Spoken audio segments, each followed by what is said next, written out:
Welcome back to Life on Tirzepatide. You see, 60 days ago, I made a decision that completely changed the direction of my weight loss journey. After trying peptide Tirzepatide, I switched back to prescription grade or compound Tirzepatide to see if the difference would be measurable. Today, I'm sharing the full 60-day results, what changed, how much progress I've made, the challenges I've encountered, and whether I believe making the switch was actually worth it. If you're considering Tirzepatide, wondering whether compounded or peptide versions perform differently, or simply want to follow a real-world, data-driven journey, this video will give you an honest look at exactly what happened over the past 2 months.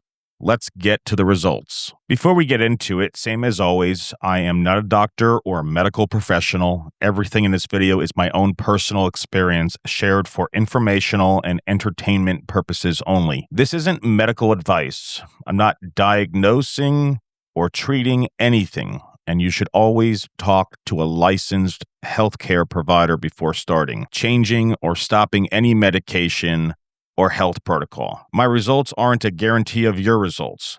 And to be clear, these are my own opinions. I wasn't paid to mention any product here, and this doesn't represent any brand, pharmacy, or sponsor. So where did things stand out? Let's start with where things stood before the switch. Looking at January through May, my weight was basically flat. Small week-to-week wobble, but no real direction. Body mass index, also known as BMI, followed the exact same shape, which makes sense since it's calculated from weight. Any body fat percentage told the same story. Flat with a small dip in March, but nothing that looked like sustained progress. 3 straight months where none of my numbers were really moving. So let's talk about the switch. So here's the change I made. I moved from a peptide source Tirzepatide product to a prescription and compound version through a licensed pharmacy, meaning this is now under a prescriber's supervision. I didn't jump straight to a high dose. I started conservative at 0.01 ml for the first 4 weeks and then gradually increased from 0.01 to 0.04 and finishing the last stretch at that dose. That's an 8-week ramp, and this update covers the full 60 days across that ramp. Weight trend. Let's look at the weight chart first. Most recent reading is 267.4 pounds. You can see January through May is flat. Then there's a small peak in June, actually the highest point on the whole chart.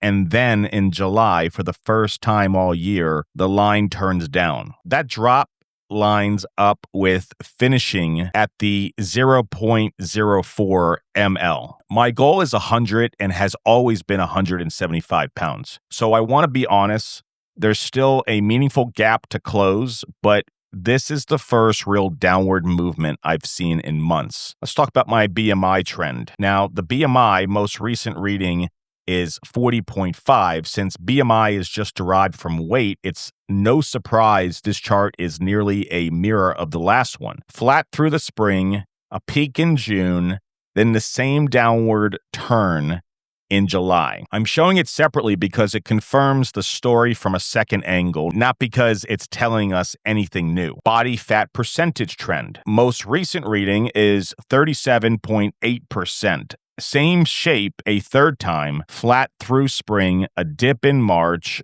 a June peak, and then a drop in July. 3 different metrics tracking 3 different ways, and all 3 showing the exact same pattern. That consistency is really what makes this update worth doing. So what changed? So here's the summary. Weight, BMI, body fat percentage all turned downward at the same time. Right after I finished ramping up to 0.04 ml on the new prescription product, that's the first month this entire year where all 3 numbers moved in the same direction together. That timing is what I want to flag to you. Now, I want to be really honest about the limits here because I think this matters more than the good news.